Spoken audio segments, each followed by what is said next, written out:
रूस यूक्रेन जंग से दुनिया भर में महंगाई बढ़ गई है। अमेरिका से यूरोप के देशों तक महंगाई की मार देखने को मिल रही है। जो देश रूस पर प्रतिबंध लगा रहे हैं वहां भी हालात बहुत अच्छे नहीं हैं। एशियाई देशों में भी अंतर्राष्ट्रीय महंगाई का असर देखने को मिल रहा है। आप खुद अपने आसपास महसूस कीजिए, पेट्रोल डीजल के दाम आसमान छू रहे हैं और उसमें बहुत बड़ा हाथ इस युद्ध का है, जिसकी वजह से क्रूड बहुत महंगा हो गया है। महंगाई रोकने के लिए अमेरिका अब ब्याज दरें बढ़ाएगा। ब्रिटेन में भी ब्याज दरें बढ़ाने की तैयारी हो रही है और भारत में भी जो महंगाई का टारगेट है वो रिजर्व बैंक के पैरामीटर्स से बेंचमार्क से ऊपर है। तो भारत में भी भारत में भी ब्याज दरें बढ़ सकती हैं, इसकी आशंका जताई जा रही है। यानी एशिया में भी असर पड़ना दिखना शुरू हो चुका है। और आपको यह भी बता देते हैं कि जंग जारी रहने से दुनिया के मुल्कों पर किस कदर महंगाई की मार पड़ रही है और अगर ये जंग नहीं रुकती है तो महंगाई एकदम बेदम कर देगी। अलग अलग जो देश हैं उनका हाल आप देख रहे हैं कि वहां पर कैसे महंगाई बढ़ रही है। अमेरिका में 8.5% महंगाई बढ़ चुकी है, ब्रिटेन में 7% महंगाई दर और साथ ही यूरोप में ये 7.5% है, भारत में 7% और साथ ही बांग्लादेश में 6.2% महंगाई दर है, साउथ कोरिया में 4.1% है और युद्ध का असर दुनिया के सभी देशों पर पड़ता हुआ नजर आ रहा है। फिर चाहे वो अमेरिका हो, ब्रिटेन हो, जितने एशियाई मुल्क हैं, जंग का असर साफ दिखने लगा है। और अमेरिका इसी महीने ब्याज दरों में बढ़ोतरी करने भी जा रहा है, यानी बैंक ऑफ इंग्लैंड ब्याज दरों को और ज्यादा बढ़ाने के लिए तैयार है। भारत समेत सभी बड़े एशियाई देशों में महंगाई का असर दिखने लगेगा। और अब से थोड़ी देर पहले सर कुछ परसेंटेज की हम बात कर रहे थे। जब ये युद्ध शुरू हुआ था तो सब कह रहे थे अरे ये तो रूस और यूक्रेन के बीच में युद्ध है, हम पर इसका क्या असर पड़ेगा। लेकिन तब कही हुई बात आज सच नजर आती है जब हम इन्फ्लेशन देख रहे हैं किस कदर बढ़ी हुई है पूरे एशिया तक में।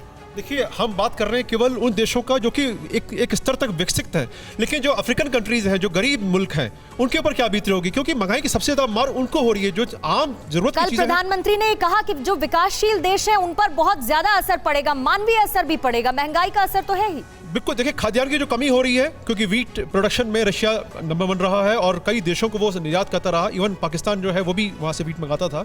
तो अब इन हालात में जब चीज़ें महंगी होती जा रही, पेट्रोल देखिए, पेट्रोल और जितने भी एनर्जी सोर्सेज हैं ये हेल्प करते हैं ट्रांसपोर्टेशन में, डिस्ट्रीब्यूशन सिस्टम में। अगर वही महंगे हो जाएंगे, लागत महंगी हो जाएगी तो महंगाई जरूर बढ़ेगी।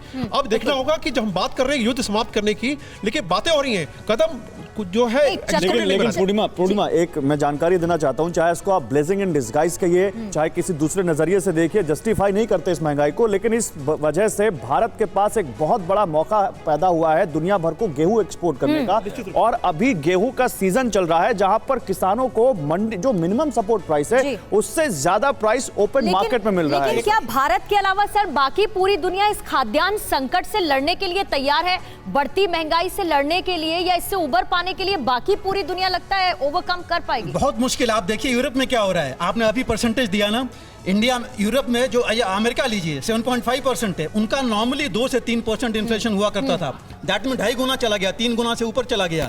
हिंदुस्तान का इन्फ्लेशन 4 से 5% नॉर्मली रहता है और सिर्फ 7% है, हमारा ज्यादा नहीं बढ़ा है।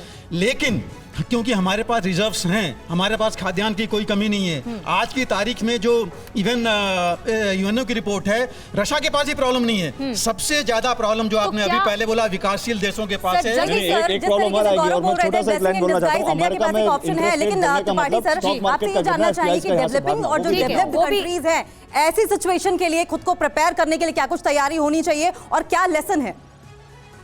अंकिता, किससे पूछा आपने सवाल? प्लीज एक बार फिर से पूछिए अपना सवाल।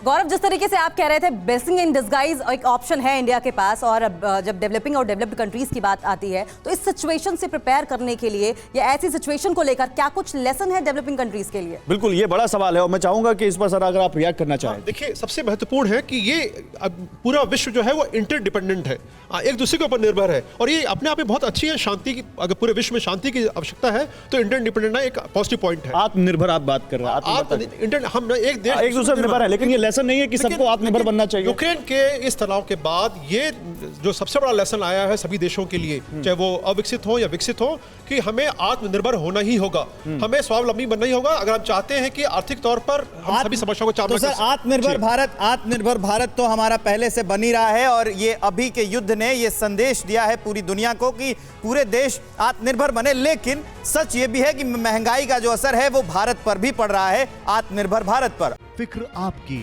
सोमवार से शुक्रवार रात 9 बजे सिर्फ TV9 भारतवर्ष पर।